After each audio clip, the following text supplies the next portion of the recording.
Bom dia, meus queridos, a paz do Senhor. Estamos começando mais O Reino de Deus em 7 minutos. E hoje eu quero falar com vocês aqui no livro de Filipenses, capítulo 4, no versículo 8, que ele diz o seguinte: Finalmente, irmãos, tudo que for verdadeiro, tudo que for nobre, tudo que for correto, tudo que for puro, tudo que for amável, tudo que for de boa fama, se houver algo de excelente ou digno de louvor, pensem nessas coisas e ponham em prática tudo o que vocês aprenderam, receberam, ouviram e viram em mim, e o Deus da paz estará com vocês. Queridos, é muito comum a gente ouvir como pastor de algumas pessoas que elas querem agradar a Deus, que elas querem fazer a vontade de Deus. A primeira coisa que muitas vezes passa no coração de alguém que quer agradar a Deus é ter uma vida santa. Então ela começa a buscar na sua vida aquilo que ela não deveria fazer. Então ela começa a fazer de repente até uma lista de atitudes erradas, pensamentos errados, desejos errados, aquilo que nós chamamos de pecado. E ela começa então a procurar evitar cometer esses pecados.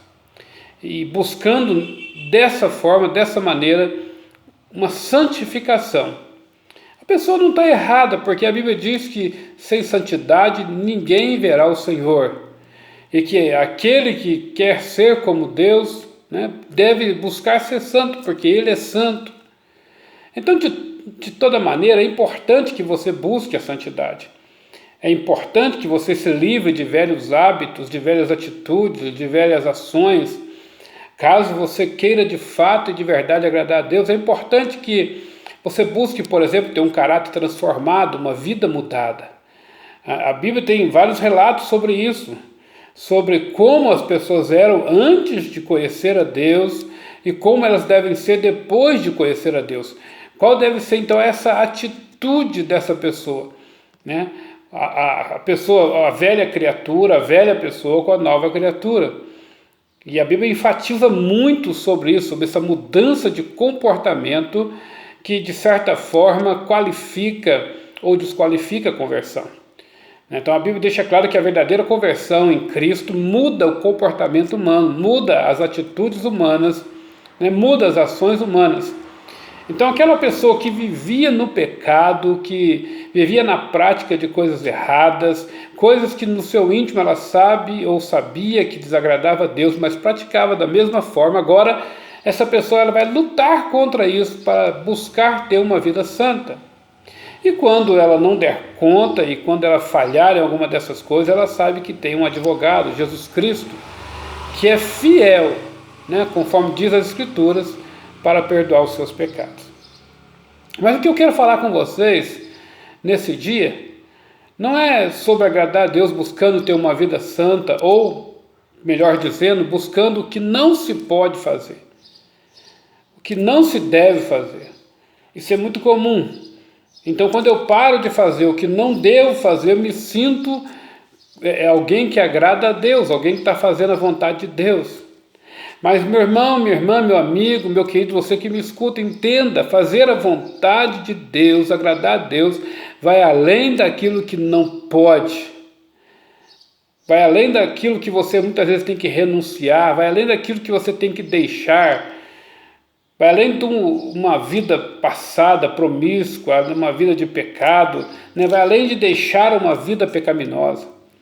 Agradar a Deus fala muito mais do que você, a partir de então, vai fazer, do que você deixou de fazer.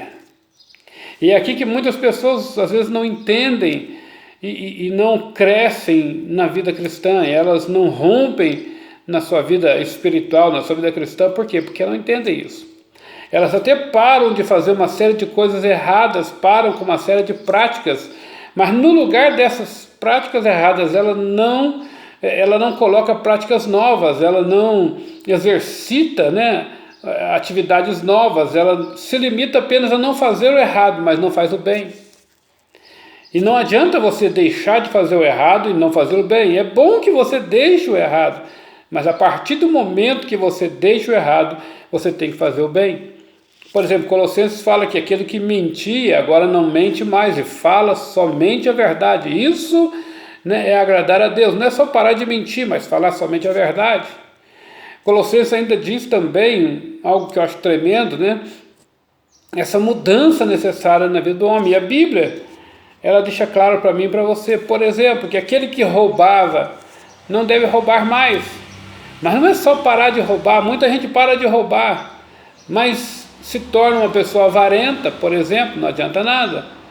A Bíblia diz que você vai parar de roubar, vai trabalhar e com o suor do seu rosto, com o trabalho das suas mãos, você vai ajudar outras pessoas. Isso de fato e de verdade é mudança de vida, mudança de atitude. O apenas parar de roubar é um bom gesto, mas o praticar a ação de trabalhar e com o seu salário ajudar pessoas é que faz diferença.